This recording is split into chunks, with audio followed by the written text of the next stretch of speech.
Tenali Rama stories in Hindi. Tenali Ram की कहानियाँ। एक बार कृष्णदेव राय के दरबार में एक दूसरे राज्य से एक पंडित आया। पंडित बड़ा विद्वान और कई भाषाओं का जानकार था। दरबार में आकर पंडित ने कृष्णदेव राय से कहा, महाराज, मैंने सुना है कि आपके दरबारी काफी बुद्धिशाली है और हर प्रश्न का सही उत्तर दे देते हैं। कृष्णदेव राय के मुख पर एक बड़ा स्मित आया। उन्होंने तेनालीराम की तरफ देखकर गर्व से कहा, इस बात में कोई शंका नहीं है। पंडित ने कहा, अगर ऐसी बात है तो क्या आपके दरबारी या आप कोई भी ये बता सकता है कि मेरी मातृभाषा कौन सी है? इतना कहकर पंडित ने अलग अलग प्रांतीय भाषाओं में कुछ बोलना शुरू किया। उन्होंने मराठी, गुजराती, हिंदी, तेलुगु, तमिल, बंगाली ऐसी कई भाषाओं में बात की। कृष्णदेव राय और सभी दरबारी ये देखकर हैरान थे कि वह जिस भी भाषा में बोलते थे इस तरह से बोलते थे जैसे लगता था कि वही उनकी मातृभाषा है। पंडित जी की हर एक भाषा पर पकड़ बहुत मजबूत थी। सिर्फ उन्हें सुनकर कोई भी यह नहीं बता सकता था कि उनकी मातृभाषा कौन सी है।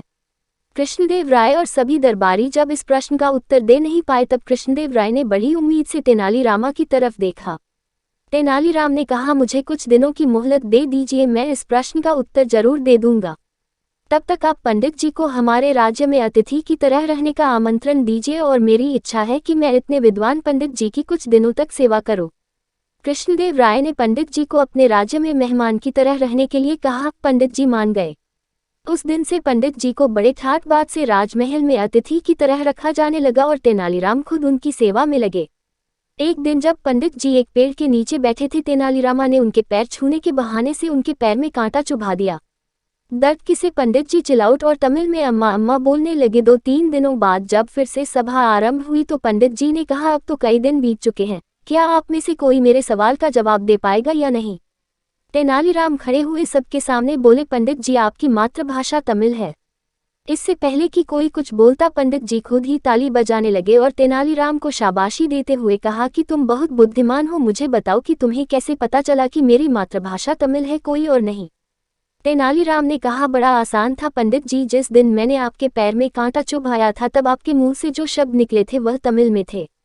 जब मनुष्य तकलीफ में होता है तब वह सब कुछ भूलकर सिर्फ अपनी मातृभाषा को याद रखता है और उस दिन भी वही हुआ। कांटे की चुभन से आपने अपनी माता और अपनी मातृभाषा दोनों को याद किया, इसलिए मुझे पता चल गया कि आपकी भाषा तमिल है। तेनालीराम ने अपनी समझदारी से एक बार फिर अपने राज्य की लाज रख ली। कृष्णदेव राय ने खुश होकर उन्हें शाबाशी दी और एक बड़ा इनाम भी।